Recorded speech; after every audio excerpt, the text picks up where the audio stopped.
everybody. Welcome to the Lifetime Training Podcast. My name is Jason Stella, your host, and I've got Doctor of Physical Therapy, Mr. Brent Brookbush. He's a trainer. He's a true educator.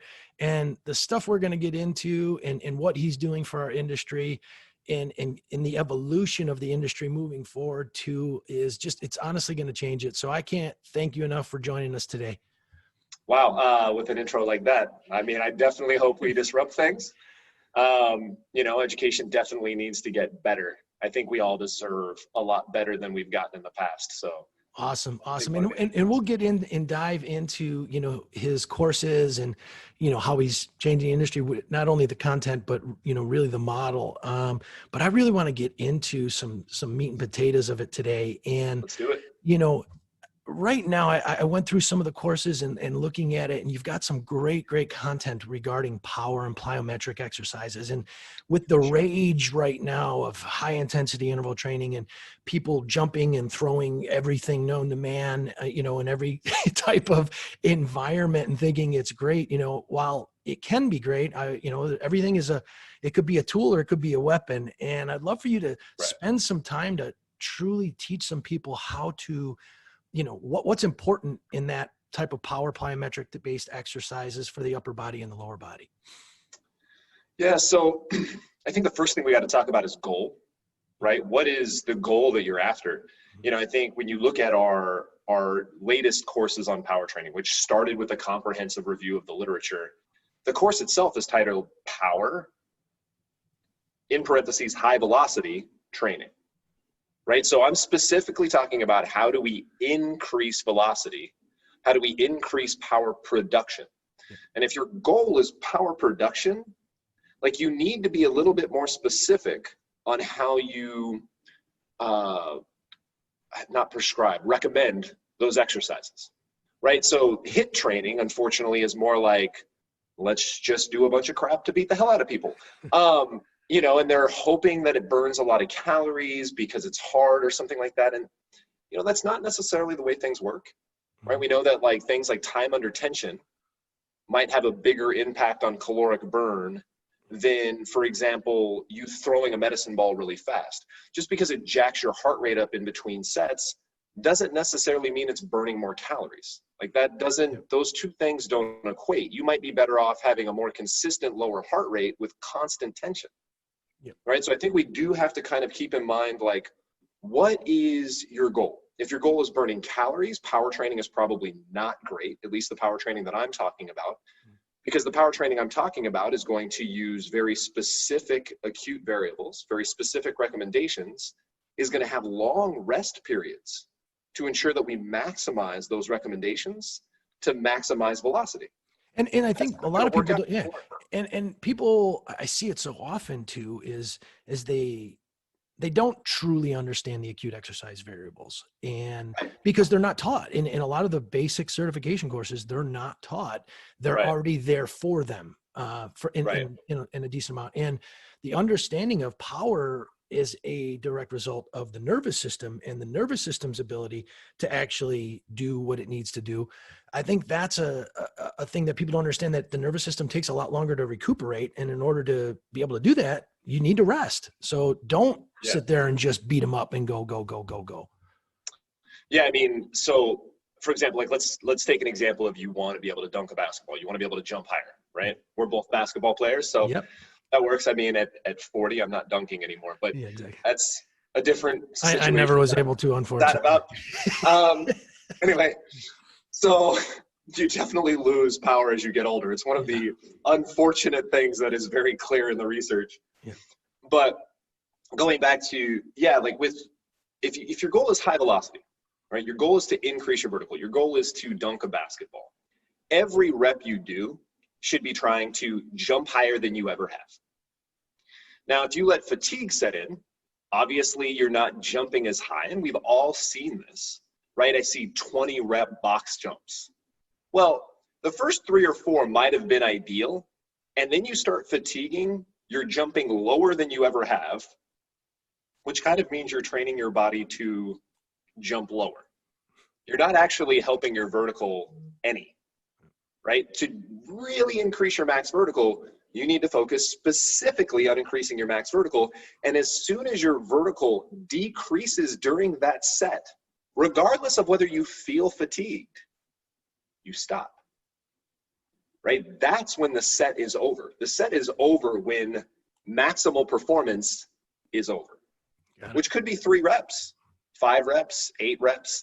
You know, the research kind of points to like this 3 to 10 rep, maybe 3 to 12 rep area, although there's not a lot of comparative study for reps on power. But, you know, that's something to keep in mind.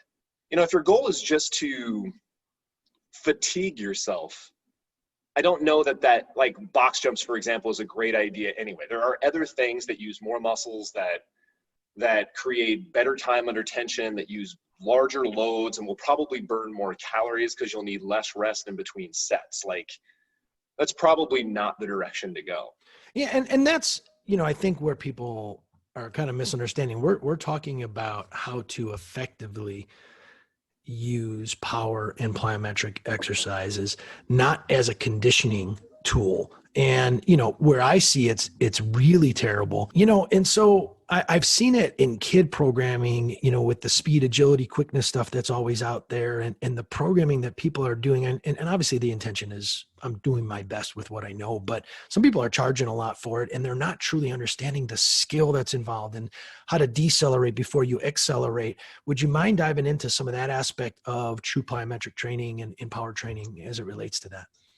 Yeah, I think you hit the nail on the head, maybe inadvertently or maybe purposefully, but like if you looked at power exercise as a skill, Yep. right? Or, you know, coordination training, as opposed to looking at it like a bench press, right? Like we know a bench press is like, once you got the form down, like you got to put in the effort, you got to put up the weight, and it's progressive resistance training. And it like, you got to get bigger muscles and I'm not saying, guys, my strength guys out there, my power lifters, I'm not saying that there's no skill involved in what you're doing, but just taking a general like personal trainer's perspective here, rather than looking at power as a strength thing, looking at it as a coordinated skill, I think you would be much more directed towards the right way to coach this stuff, right? A good box jump is something that requires a lot of synchronicity between various components, right? Like we could essentially define power as the ability to coordinate the pre-stretch, which is going to cause a certain amount of elastic potential in your tissues, as well as fire up stretch reflex, right? So stretch reflex is going to go really high. That's going to cause a increase in contraction, right? An increase in recruitment of muscle fibers. And then what we have to try to do is somehow get those things, the elastic thing and the stretch reflex thing, coordinated with the volitional concentric contraction. So the shortening that you actually wanted to do up here, you have to get all those things to combine together through multiple joints, because there's no such thing as a single joint power exercise, right? So if you look at it that way, and like you see how, like, for example, I break down a box jump in the videos, I think people are surprised that I just don't go jump harder. Right? That's not going to work, right? Like, what about arm swing? What about where is the amortization phase? If you guys aren't familiar with this term amortization phase, it's that point between your eccentric load and your concentric contraction. You want that amortization phase, that spot in the middle, to be as short as possible. It's got to be a snap, not a like, you just lengthened the amortization phase way too much and lost a lot of your elastic potential and some of that recruitment from stretch reflex, right? The elastic potential leaves this heat and then the stretch reflex just kind of calms back down. But, you know, these are very coordinated things. So you start looking at it more of like, okay, a box jump is more like shooting a jump shot with great form than it is lifting a heavy load. And all of a sudden, I think your coaching, just that. Having that mindset will definitely improve. Yeah, I love that. I love that. So, you know, most people. My jump shot form is great. But yeah. See, I couldn't dunk, but I could shoot and dribble. So, but, you know, with regards to it too, you know, there's obviously upper body and lower body power or plyo exercises. So would you mind diving into, you know, some of the details just around, you know, some of the concepts? Obviously, if you want to go deep, you're going to have to go to the course, but what can we give them today around applying lower body and upper body, you know, power-based exercises and in some examples of? Right. So stick to coordination as your primary goal. Make sure that you have a loaded eccentric. One thing I see that makes absolutely no sense, and I'm very clear about this in the research, is this concentric only power exercise.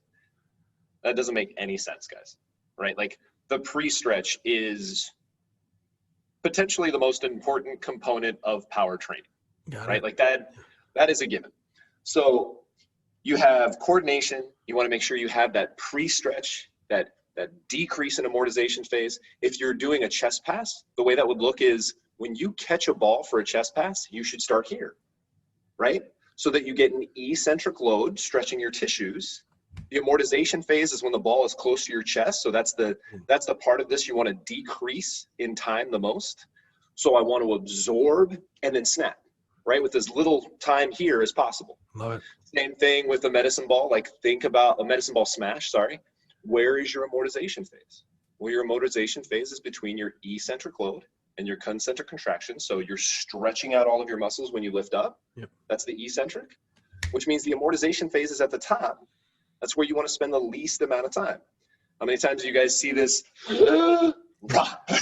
They like pause at the top and you're like, no, that is exactly what we don't want to do. Yeah. Right? So you get eccentric stretch and then like snap it back as quickly as you possibly can. And I would say last component, right? So, we kind of talked about coordination, eccentric load, short amortization phase. Guys, cue fast, not hard. All right, the goal is faster velocity, not harder. I think when people think harder, they start going back to that analogy of like thinking about a bench press and like they have to like bear down and recruit. And what you really want to do is like speed. You want to like snap. You want to think of those like, whatever analogy you want to use for something that's really fast. But you know what it is? I think what's key there too, and it's great stuff, is the whole concept. I mean, you've made some jokes around, facial expression and tightness. Well, if you think of a boxer or a martial artist, when they're starting out, they're very stiff and they're not as quick. And then when they start to actually relax, that's when, everything starts to happen. And I think it's so important. And the other thing too, I think you had said, but more, I want to kind of be clear too, is the form failure, is making sure that you're stopping. Don't just apply a repetition of, hey, you got to do 8 reps. Well, if their form is crap at 6 reps, then you want to stop them at 4 reps before they get to it. Yeah. As soon as they slow down, it's over. Yeah. And that's fine. Now, I know some trainers out there are going to be like, well, how do I increase intensity and make it harder? Circuit train. The answer is really simple. You just have to think about it for a second. Like, so you only got 3 or 4 reps of good box jumps. All right, we'll give them 30 seconds, 60 seconds. You need 3 to 5 minutes rest, right? That's like the rest period for that type of stuff.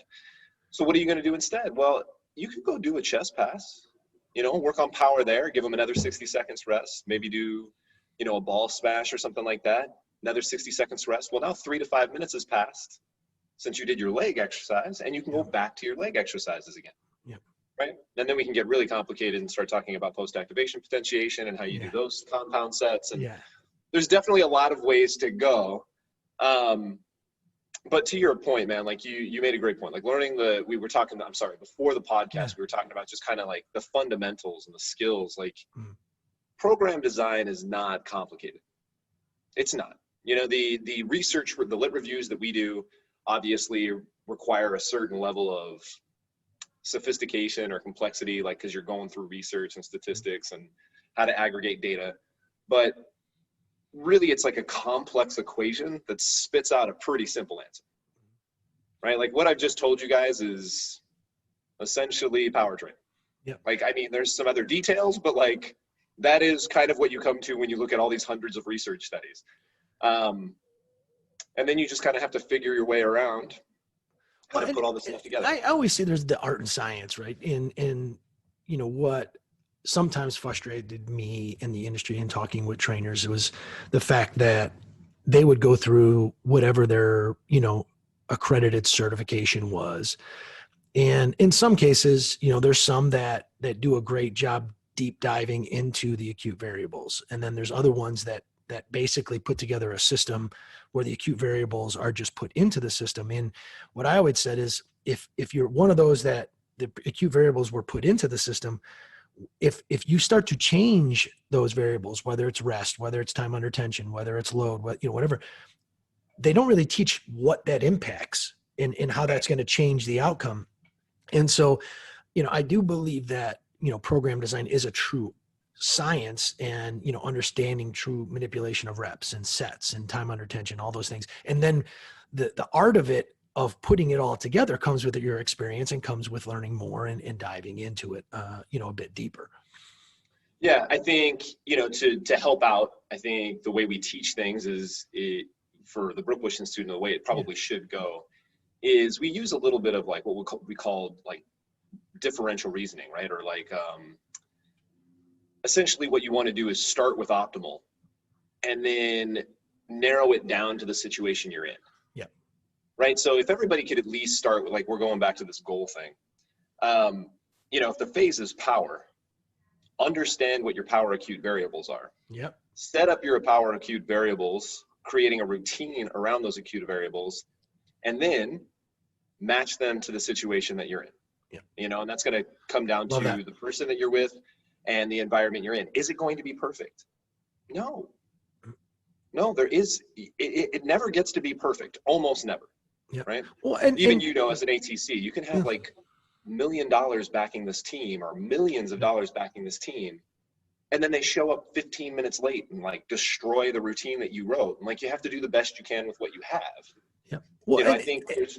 Sorry, no. At the end of the day, it's, the details of that science of programming is probably at a high end not really needed in a general training environment. If you're training athletes and you're training, that's where the disconnect starts to come, and then you get the people who learn from them and, oh, that's dumb and that's stupid. So I'm not downgrading anybody. The majority of what is learned is great for the masses of the people. But when you start to change things and when you start to go after programming for athletics or high-end athletes or things like that, that's when I think, understanding the details of getting somebody, a half a percentage better, that's a whole different ball game. Yeah. You start with the fundamentals, which would be like, pick your phase, pick your acute variables, and then, create your program from there. I think, to your point, like, yes, people get caught up in the details, the minutia, and don't know the fundamentals. I also think people try to do what they like. Yeah. Right. What they believe. And if you use. And what they do. Right. What they do. Right. It's kind of the same thing, right? This personal bias. Yeah. If I could say one thing, right, we work in a science, right? Human movement science is a growing field. There's research. We're becoming more and more mature, right? If you say I like or I believe, you should stop and pause. Yep. Because what is going to come out of your mouth, is that a scientifically supported statement, or is this an opinion? Yeah. Because if it's just your opinion, like, that could be a problem. Yeah. You want to start with the science and then color it. You don't want to start with your opinion and try to color it with science. Like, that's not a great way to be accurate. It's humbling. You gotta really humble yourself to go, look, my opinion doesn't matter as much as I would like it to. I mean, sure, I would love for things to be the way I would love to dunk again. But that's wanting it or believing it is not going to get me there. Yeah. I need to look at the science and do the best I can. Awesome. Well, I think, the other topic I want to dive into is, obviously related, the optimizing motion and, core development. I think that term has been just absolutely bastardized over the years. Sure. And, I love in the courses where you talk about the intrinsic stabilization systems and then the dynamic stabilization systems and the subsystems, sling systems, whatever you want to call it. And I've always taught that and said, hey, don't spit out core unless you understand at a baseline at least these two concepts. Would you mind diving into some of those? And again, we could directly relate that, how important that stuff is to the power exercises we were just talking about. Sure. So, I mean, everything that we do starts with optimizing motion, I think there's been a contrarian sort of position that's been taken that's anti-corrective exercise in the last 10 years, let's say. It's garbage. I don't know why you'd be anti something that has the potential to help you. Yep. It just doesn't even make sense. It's like we're playing a zero-sum game, and it's not a zero-sum game. You can do corrective exercise and do strength training. You can do corrective exercise and do power training. Yep. And the way we use corrective exercise is essentially as a much more sophisticated warm-up. Right? So you're just going to replace 5 minutes on a treadmill, which is kind of a waste of time. You're going to replace the flexibility training you were doing. You're going to replace some of the pre-activity sets that you were doing with a very specific, based on assessment routine that's going to help you address mobility where you need it, right? Increase activity of muscles that are underactive, and then integrate that new motor pattern before you start on your more performance-related training. Now, the core subsystems obviously come in with, well, not obviously, but the core subsystems come in with helping us to better select what core exercises we should be doing based on our assessment, and what integration exercises, right, the full body exercises we should be doing to integrate all of the stuff that we just kind of corrected, so to speak, into our movement patterns. Yep.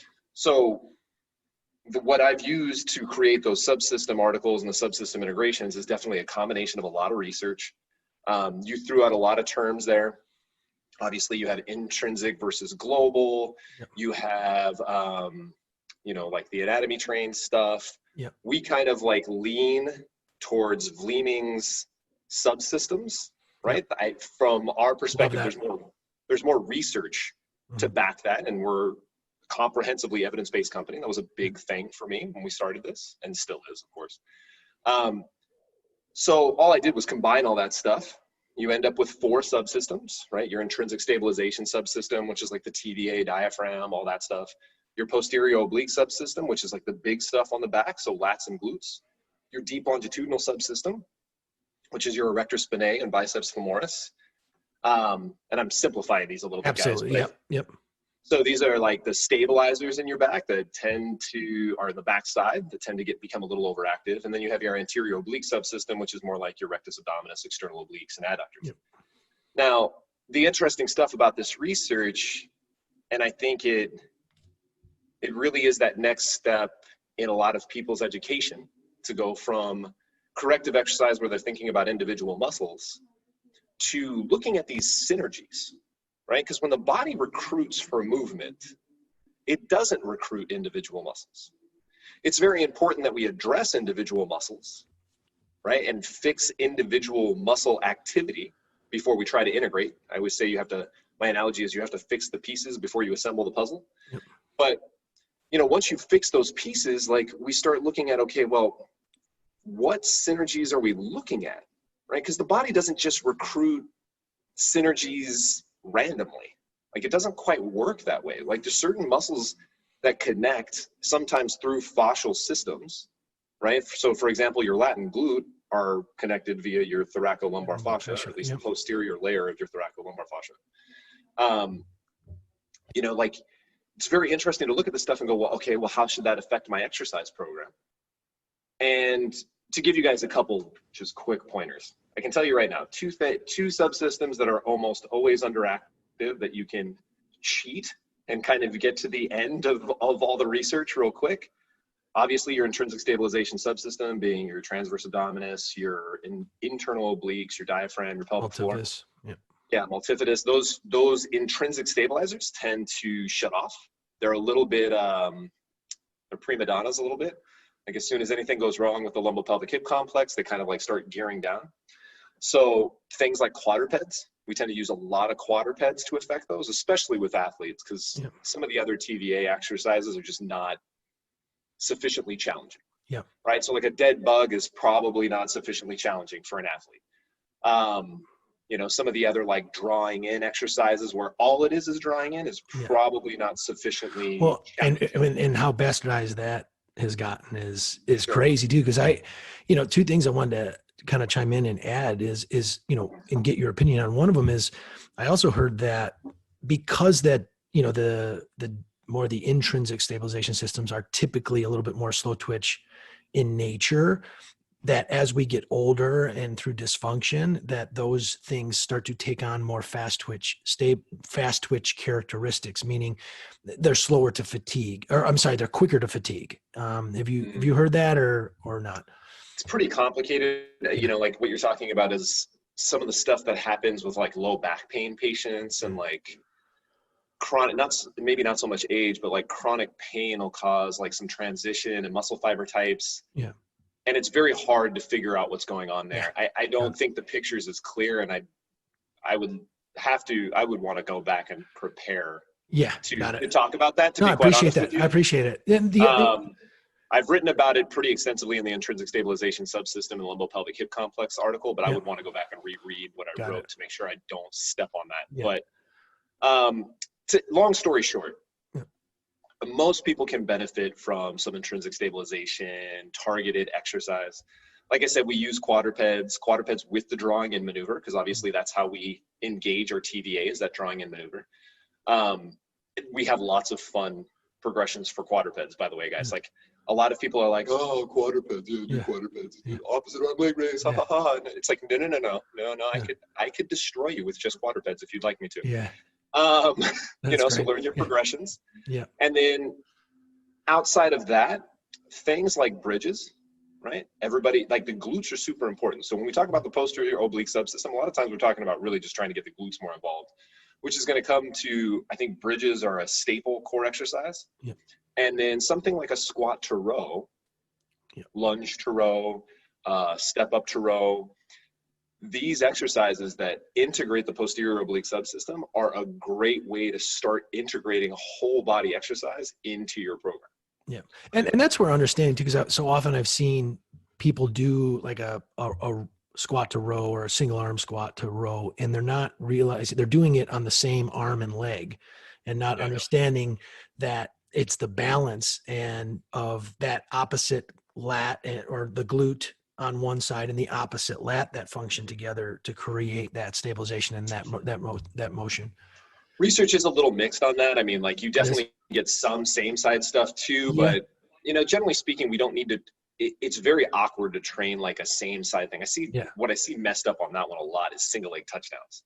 Yeah. People do single leg touchdowns, and the leg that they're on is the arm that they'll put the weight in your arm. Yeah. It should be the opposite arm, right? Yeah. You want to have some force turning you this way so that your glute has to work to pull you back. Yeah. If it's on this side, you're going to get a lot more like piriformis and biceps femoris because you're getting rotated in the opposite direction. Yeah. And again, we're talking about corrective exercise versus just doing any old exercise as well. Well, I mean, but even if you were strength training and doing a single leg, a resisted single leg touchdown, which I think is a great deadlift progression, right? Like too many people, that's the other weird thing going on right now, is all of a sudden like strength exercises are way, way over, I call it like they're pedestalized, right? Like people are putting these exercises on a pedestal. Yeah. A deadlift's a deadlift, right? Like that's one exercise. Yeah. Now, if you compete in deadlifts, good for you. Yeah. You need to practice deadlifts. But for the rest of us, a single leg touchdown is probably more important. Yeah. I'm not saying you can't do deadlifts, but at least do like some single leg touchdowns in your stability phase, or do some other variation of these movement patterns. Same thing with like bench press, right? Like, really, you're just going to do bench every day that you go in for upper body? Like, what? And they wonder why they have shoulder problems later in life. Right. Can we do alternating dumbbell press? Can we do standing chest press? Yep. One of my first memes that I ever posted on Instagram, before I had a social media manager and the company wasn't quite as big as it is now, but I posted me doing a standing cable chest press. And the quote was, standing cable chest press, because if you're lying down, you already lost. Right? Like, you don't do a bench press playing sports. You do a standing cable chest press. So maybe you think your standing cable chest press isn't that impressive because you can only do 40 pounds in each arm, 50 pounds in each arm, and you can bench 225. But the truth of the matter is, when it comes to sports, your standing cable chest press matters a lot more than your bench press weight does. So, interesting thoughts to think about. We kind of went off on a tangent there. No, I love it. Perfect. But, so, at the end of the day, some of the stuff I would love to dive into is just, again, I mentioned how you're changing the industry. And I know you've got 3 different courses. You've got your personal training course, your integrated manual therapist course, and then your human movement science, or human movement specialist course. And really the thing I want to make sure I have to correct you. Those are certifications. We actually have more than 150 courses. Like that's my fault. Yes. I'll explain. And sometimes those words get interjumbled. So yes, I apologize for that. Yep. That's it. It's an important distinction. Look, anybody can find out. If you want to know who I am as a person, here's what you have to know. I'm a huge fan of my colleagues, right? I love my people. I love being on podcasts like this. I love my physical therapist colleagues. I love my trainer colleagues. I've been a personal trainer since 1998. I love the fitness industry, and I hate education.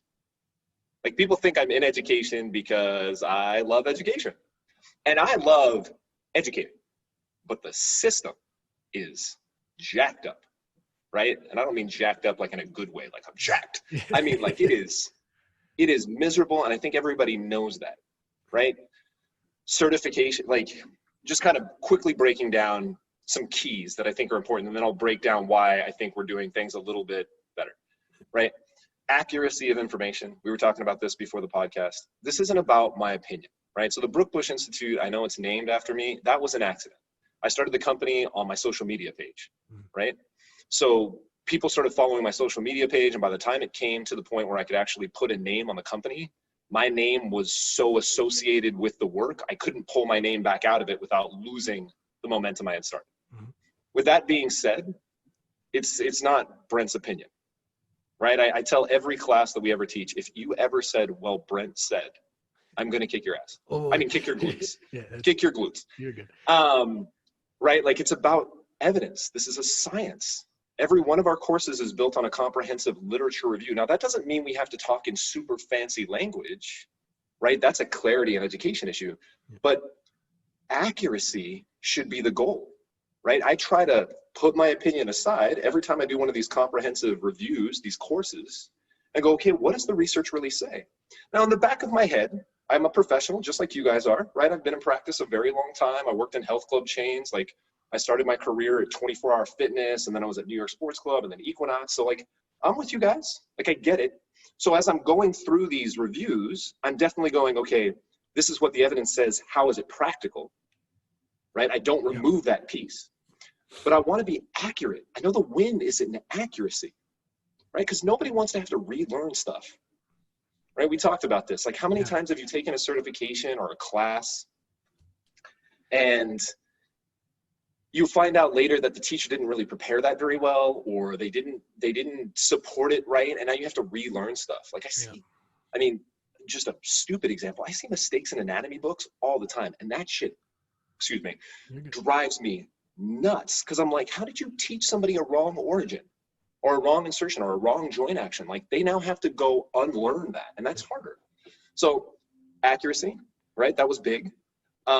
Student-centered learning. You know, I think one of the things that was missing from our industry, and to a great degree is still missing from a large part of our industry, is I love educating, right? That is a separate skill set. Being smart and being a good practitioner does not make you a great educator. Correct.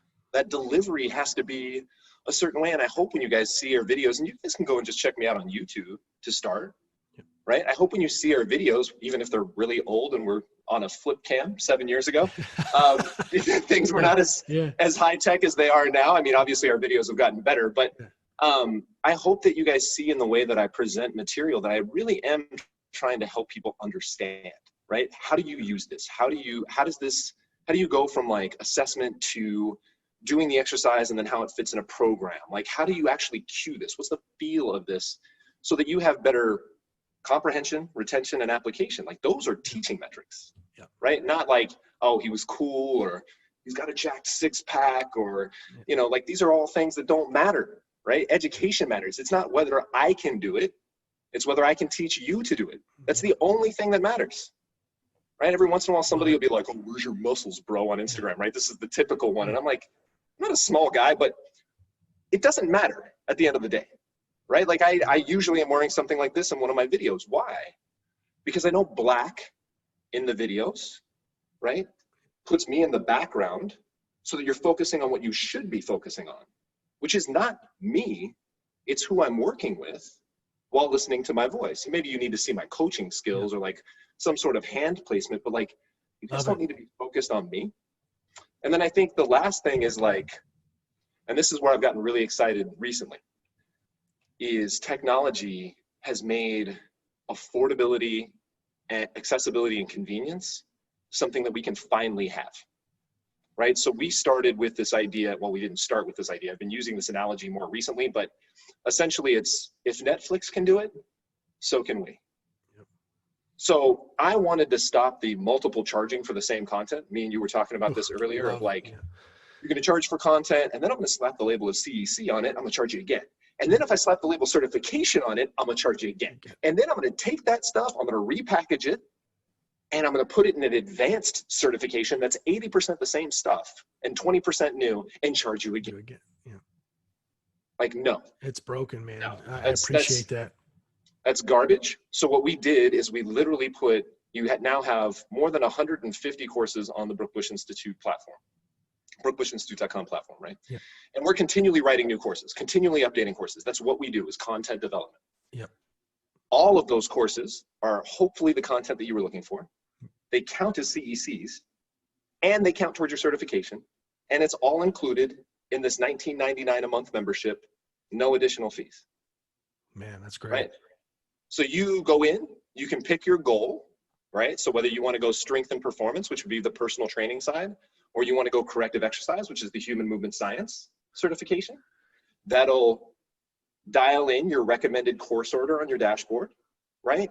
And you just start picking the courses you want, right? Which each one of our courses, this is why I was correcting you before, is 1 to 4 hours long, so that you can fit them in other places like lunch or your commute. And we're always looking for new ideas on making that even easier. Like right now on the app, we're working on a work offline mode, so that if you're in New York, like I am, COVID central, you work in New York like I do, you're on the subway, you can pull up a course on your app, right, and be working through the course. And then in just like a 1 to 4 hour segment, boom, you take a small test and you immediately get credit. You immediately get credit towards your certification. There's no end exam. That's the exam. Love it. And just to clarify what he just said too, I want to be clear, is it's $19.99 a month, and you go through it. If you get through in a month, if you get through every one of his courses, you get through it, and there you go. Or as I think a lot of us should and hopefully will do, is you go through it and you stay on it, because usually when you're learning something the first time, there's noise in your head, and so you're learning it, you take your test, you pass the test, but you don't really know it, because you're thinking about what am I going to go do next, and whatever noise is in there. So then you could come back, and it's just, compared to $700-800, some of these things are $8,000-9,000, courses. And, some people will say that the brand, heck no, what brand stronger than Netflix right now? Sure. Right. Like, so I really appreciate what the heck you're doing there, and making it affordable so that we can really change the industry and get people better. Yeah. I mean, look, to your point, right? We're trying to promote a habit of education. The big final exam at the end, the reason we don't do that is education research has already shown all that promotes is cram and forget. Yeah. Right. To your point, we want people taking a course a week, 2 courses a week. That doesn't mean you can't take 10 courses in a day. You can. Yeah. You can do whatever you want on the platform. Yeah. But we are much more about habits, right? We have people who've taken 2.5 years to get their human movement specialist, right? 2.5 years, you paid maybe $500 for the certification, $19.99 a month, but that's still cheaper than most certifications out there. Like you got to take as long as you want. You got tons of CECs. And you didn't have to pay any extra fees for, I didn't take my test, can I extend it? There's another $50 or whatever. And you guys can cancel anytime. Like there's a 30-day money back guarantee, so there's no risk. Like if you get into the platform, you're like, dude, this is just not for me. Good, we don't want you as a member. Like, don't get me wrong. Like I'm not trying to promote my product to people who are like, screw this, I don't want to do this. Like, No, like, I mean, obviously I hope that we have an education platform that people enjoy. But if you wanted to take the certification in 30 days, we're all for it. It's up to us to create a product that you love so much and that has made education so enjoyable that you stay with it. That's where I think the Netflix model is very powerful, is it puts the onus back on us to be responsible for keeping you, to ensure that we actually have a profit margin and can grow as a business. Yeah. Right? We only deserve to grow, not by cheating you out of $700 on some crap product with great marketing. Yeah. Right? We only grow if we create a great product and continue to get better so that we keep people longer and longer on our platform because we have more and more value to offer. Like, I think that's where like Netflix and some of these membership models in other industries Amazon, are so all of them. powerful. Yep. Well, and the other thing to add to everybody too is your course, this whole concept is in Concordia, I believe, University in River Forest, Illinois, which is right next to where I grew up, played basketball there several times. It's in their bachelor's and predominantly in their master's degree program as well. So we're not talking about, again, Brent's ideas. This is stuff that is being taught and used in universities for higher level of education and credentials. We have something like 20 accreditations too. Yeah. Like, we're accredited by most organizations to provide CECs, from physical therapists in the United States and Australia to, I mean, just about every personal training certification you can think of will accept our courses as CECs. Athletic trainers, right? We were talking about your background. We are NATABOC approved, although they hate being called NATABOC. I don't understand why. Anyway, you know, we definitely are. There's no, you know, I hope what people get from me, like, I think a lot of people think a lot of people are out for cash. Yeah. Right? A lot of business owners are out for cash. And don't get me wrong, I am a business owner and finance is important. Finance is the engine that drives the growth of the company so that we can continue to take on bigger and bigger projects. And obviously I need to make a living. But we have always made massive sacrifices to ensure that we fix the education problem. I can tell you right now, we are working on, and this is crazy, like the fact, I threw this out on a podcast 5 years ago, and now the fact that I'm actually getting close, like, that's actually makes me kind of go, shit, I might do something crazy. We're almost to a point where your courses will not only count as CECs and certifications, but will count towards an improved master's program through the Brookbush Institute that you could have been working on one credit at a time through the app for $19.99 a month. It'll still all be the same thing. Wow, that is phenomenal. So we're getting there. Yep. It's not easy. Accreditation is don't even get me started with that. It's a lot of hoops that we're jumping through so that you guys don't have to. But I hope if I could, you know, I don't want to sound narcissistic or egocentric or something like that, but like if I had a legacy, I hope that people remember that, like, I really tried to help. Yep. You know, so like the Brookbush Institute, everybody at the Brookbush Institute, our internal motto is help me create the education platform you wish existed. Right? That's our mission.